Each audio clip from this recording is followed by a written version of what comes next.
प्रिय विद्यार्थियों, आज हम अध्ययन कर रहे हैं फैटिग के बारे में कि फैटिग क्या होता है। फैटिग को इस तरह से परिभाषित किया जाता है जब किसी अवयव के पदार्थ पर प्रत्यावर्ती साइक्लिक लोड लगते हैं। जब कोई एलिमेंट है, उस एलिमेंट पर साइक्लिक लोड लगता है तो वह पदार्थ उसके पार्श्व बिंदु प्रतिबल यील्ड पॉइंट स्ट्रेस से कम प्रतिबल पर विफल हो जाता है। कोई एलिमेंट है, जैसे शाफ्ट है, एक्सेल है, इस तरह का कोई एलिमेंट है और उस एलिमेंट पर जब हम साइक्लिक लोड लगाते हैं, जैसे कि कोई शाफ्ट है इस तरह से और उस शाफ्ट के ऊपर एक यहाँ लोड लग रहा है सेंटर में, और ये जब रोटेट करेगा तो इस पर ये साइक्लिक लोड लगेगा तो वह पदार्थ उसके पार्श्व बिंदु प्रतिबल, तो ये इसका जो मटेरियल है, इस शाफ्ट का जो मटेरियल है, वो मटेरियल इसके पार्श्व बिंदु प्रतिबल यील्ड पॉइंट स्ट्रेस से कम प्रतिबल पर विफल हो जाता है। तो इसका जो मटेरियल है वो उसके यील्ड पॉइंट स्ट्रेस से कम स्ट्रेस पर ही विफल हो जाएगा। जैसे मैंने स्ट्रेस स्ट्रेन डायग्राम आपको बताया था माइल स्टील का, इस तरह से यूँ करके ये यूँ होता है। तो ये इसका है यील्ड पॉइंट सी जो होता है वो यील्ड पॉइंट स्ट्रेस होता है। इस यील्ड पॉइंट स्ट्रेस से नीचे कोई जो भी स्ट्रेस है उस स्ट्रेस पर वो फेल हो जाएगा यदि उस अवयव पर साइक्लिक लोड लग रहा है। तो जैसे एक शाफ्ट है या स्पेसिमेन है, इस तरह का कोई स्पेसिमेन है, ये एक शाफ्ट है ना, ये एक स्टैंडर्ड स्पेसिमेन लिया हुआ है। तो इस स्टैंडर्ड स्पेसिमेन में यहाँ पर सेंटर पे ये लोड लग रहा है, ठीक है। और जब हम इसको रोटेट कराते हैं तो इस पर क्या है, साइक्लिक लोड लग रहा है। हर 360 डिग्री के बाद में यहाँ पर ये बेंडिंग लोड लगेगा इसमें। तो ये जो अपर वाला फाइबर है इसमें ये तो कंप्रेसिव होगा। तो इस तरह से जब हम लोड लगाते हैं तो इस तरह का जो इसका जो पदार्थ है वो इसके यील्ड पॉइंट स्ट्रेस से कम प्रतिबल पर विफल हो जाता है। तो इसका जो स्ट्रेस है यील्ड पॉइंट स्ट्रेस, उससे कम स्ट्रेस पर ये विफल हो जाएगा, फेल हो जाएगा। पदार्थ की इस तरह से विफलता शांति कहलाती है। तो इस तरह से जो पदार्थ की विफलता होती है, पदार्थ का जो फेलियर है वो फैटिग कहलाता है, यानी कि शांति कहलाता है। इसको हम बोलते हैं शांति। विफलता का कारण प्रगतिशील दरार उत्पन्न होना है। अब फेलियर का जो मेन काज है, मेन कारण जो है वो प्रोग्रेसिव क्रैक फॉर्मेशन का होना है। इसमें लगातार जब सेंटर में जो हम लोड लगा रहे हैं और उसको रोटेट कराते हैं तो उसमें कंटिन्यूस एक साइक्लिक लोड लग रहा है। उस साइक्लिक लोड के कारण क्या होता है कि उसके सरफेस पे जो क्रैक्स हैं, उसमें जो क्रैक्स हैं वो क्रैक्स कंटिन्यूसली आगे बढ़ते रहते हैं। प्रगतिशील दरार, वो प्रोग्रेसिव क्रैक फॉर्मेशन होती है, वो क्रैक्स आगे बढ़ते जाते हैं जिसके कारण कि उसमें विफलता होती है, उसका फेलियर हो जाता है, जो कि सामान्यतः बारीक व माइक्रोस्कोपिक आकार के होते हैं। ये जो क्रैक्स होते हैं सरफेस पे ये बहुत बारीक होते हैं या जिनको हम माइक्रोस्कोप से देख सकते हैं। वैसे हम यूजुअल अपनी आइज से देखना चाहें तो नहीं देख सकते, लेकिन यदि हम उसको माइक्रोस्कोप से देखेंगे तो सरफेस पर हमें काफ़ी क्रैक्स नज़र आएंगे। तो ये जो क्रैक्स हैं ये जब साइक्लिक लोड लगता है और इसको रोटेट कराते हैं, रोटेट कराने पर जब साइक्लिक लोड लग रहा है तो ये जो क्रैक्स हैं सरफेस पे, जो क्रैक्स हैं, ये अंदर के जो क्रैक्स हैं वो क्रैक्स आगे बढ़ते जाते हैं और वो क्रैक्स बढ़ते बढ़ते स्थिति ऐसी आती है कि जो कम स्ट्रेस पर ही वो टूट जाता है, जो किसका फैटिग फेलियर कहलाता है। विफलता बिना पूर्व चेतावनी की होती है। इसमें जो फेलियर होता है वो बिना कोई पूर्व चेतावनी के होता है, बिना कोई पूर्व चेतावनी के वो ये फेल हो जाता है। पदार्थ की शांति अवयव के आकार, स्थिति व उतार चढ़ाव भरे भार, फ्लक्चुएटिंग लोड्स के सापेक्ष परिणाम, रिलेटिव मैग्नीट्यूड तथा प्रतिक्रमणीय रिवर्सल्स लोड की संख्या पर निर्भर करती है। पदार्थ की शांति, मटेरियल की जो फैटिग है वो अवयव के आकार, अभी किस किस चीज़ पर डिपेंड करती है, मटेरियल के जो फैटिग है वो डिपेंड करती है तो एलिमेंट का आकार किस तरह का है, किस तरह का उसका आकार है। स्टैटिक और फ्लक्चुएटिंग लोड का रिलेटिव मैग्नीट्यूड कितना है, कैसा है, उस पर डिपेंड करेगा। और उसके रिवर्सल लोड कैसा है, उसकी संख्या कितनी है, उस पर निर्भर करता है। तो ये जो फैटिग है वो फैटिग डिपेंड करेगा उसके आकार पे, एलिमेंट के आकार पर, स्टैटिक और फ्लक्चुएटिंग लोड पर डिपेंड करेगा, उनके रिलेटिव मैग्नीट्यूड पर डिपेंड करेगा, और रिवर्सल लोड्स की संख्या कितनी है, नंबर ऑफ रिवर्सल्स कितने हैं, कितनी बार वो ऑन ऑफ मतलब रिवर्स होता है, तो उस पर ये डिपेंड करेगा। मैक्सिमम 10⁻⁷ साइकिल्स तक ये चल सकता है। एक पदार्थ के शांति के प्रभाव को अध्ययन करने के लिए एक घूमने वाले दर्पण बीम, रोटेटिंग मिरर बीम को लेते हैं।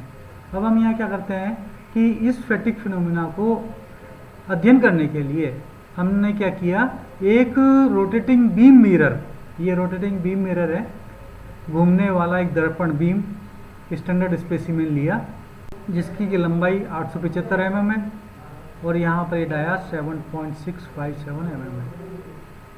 इस विधि अनुसार चित्र 1 में दर्शाए अनुसार एक मानक पॉलिश किया हुआ दर्पण प्रतिरूप स्टैंडर्ड मिरर पॉलिश स्पेसिमेन को एक शांति testing machine, fatigue testing machine में घुमाया जाता है। अब इसके लिए हम क्या करते हैं कि चित्र 1 में ये स्टैंडर्ड स्पेसिमेन बताया गया है, इसके अनुसार एक मानक पॉलिश किया हुआ दर्पण प्रतिरूप स्टैंडर्ड मिरर पॉलिश स्पेसिमेन, एक ये स्पेसिमेन है, इसकी ये पॉलिश सरफेस है, ये वाली मिरर पॉलिश सरफेस है, इसको हम लेते हैं, इसको एक शांति testing machine, fatigue testing machine में लगा करके घुमाया जाता है और इस पे यहाँ पर ये लोड लग रहा है। इसका यह जो ये रेडियस है वो है 251 mm का, ये डायमीटर 7.657 mm और लेंथ जो है वो 875 mm है। इसको एक फैटिग टेस्टिंग मशीन में लगा करके इसको रोटेट कराते हैं और यहाँ पर ये लोड लगाते हैं, जबकि प्रतिरूप स्पेसिमेन पर बंकन लोड कार्य करता है। यहाँ पर ये स्पेसिमेन है, यहाँ पर ये किस पे बेंडिंग लोड लग रहा है। जब प्रतिरूप स्पेसिमेन को घुमाया जाता है, जब हम इसको घुमाते हैं, रोटेट कराते हैं, तब ऊपरी सतह पर बंकन प्रतिबल, बेंडिंग स्ट्रेस अधिकतम संपीड़न से अधिकतम तनाव में परिवर्तित होता है। ये ओ पॉइंट है, इस ओ पॉइंट से जब ये पॉइंट यहाँ रोटेट होकर के आएगा, मतलब इस तरह से जब ये रोटेट करेगा तो इसके रोटेशन पर इस पॉइंट से जब इस पॉइंट पे आएगा रोटेट करता हुआ, तो यहाँ पर ये बेंडिंग लोड लग रहा है। तो ये जो बेंडिंग लोड लग रहा है तो ऊपर वाली सरफेस जो है इस पर मैक्सिमम स्ट्रेस डेवलप होगा, अधिकतम संपीड़न प्रतिबल लगेगा यहाँ पर इस बेंडिंग लोड के कारण। जब प्रतिरूप को घुमाया जाता है तब ऊपरी सतह पर बंकन प्रतिबल, बेंडिंग स्ट्रेस अधिकतम संपीड़न से अधिकतम तनाव में परिवर्तित होता है। यहाँ पर ये जो स्ट्रेस है ये अधिकतम संपीड़न से अधिकतम तनाव में परिवर्तित होगा। यहाँ पर तो ये कंप्रेसिव लग रहा है, ठीक है, जब ये लोड लग रहा है तो लोड के कारण यहाँ पर ये कंप्रेसिव होगा। और जब ये सतह नीचे आ जाएगी रोटेट होकर के, तब यहाँ पर तनाव हो जाएगा, अधिकतम तनाव आ जाएगा इसमें। तो यहाँ पर ये अधिकतम संपीड़न से अधिकतम तनाव में आ जाएगा तथा निचली सतह पर बंकन प्रतिबल अधिकतम तनाव से अधिकतम संपीड़न में परिवर्तित होता है। ये वाली जो निचली वाली सतह है, ये निचली वाली सतह यहाँ पर ये अधिकतम तनाव में है, इस पर टेंसाइल लोड लग रहा है यू, क्योंकि जहाँ यहाँ पर से ये इसको प्रेस कर रहा है।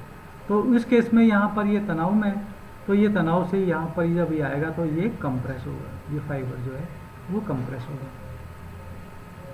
तो इस तरह से ये निचली वाली जो सतह है वो बेंडिंग स्ट्रेस के कारण अधिकतम तनाव से अधिकतम संपीड़न में परिवर्तित हो जाएगी। मानक प्रतिरूप पूर्णतः प्रतिकम्य प्रतिबल रिवर्स स्ट्रेस साइकिल के अंतर्गत होता है। ये जो स्टैंडर्ड स्पेसिमेन है इसमें रिवर्स स्ट्रेस साइकिल के अंतर्गत होगा।